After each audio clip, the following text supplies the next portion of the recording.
सो hey guys, ये हमारी घड़ी आ चुकी है, अजंता वॉल क्लॉक। ये रहा गाइस इसका प्रीमियम सा बॉक्स, देख सकते हैं आप सब।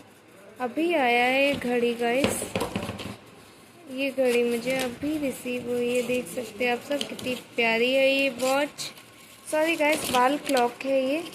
हम इसकी पैकेजिंग आपको दिखा देते हैं कैसी है ये रही गाइस हमारी प्रीमियम सी ब्यूटीफुल सी घड़ी। ये गाइस 32 सेंटीमीटर एंड 32 लंबाई है, 32 चौड़ाई। ये रहा गाइस इसका सेल, देखिए गाइस कितना प्यारा सेल इसके साथ हमें रिसीव हुआ है।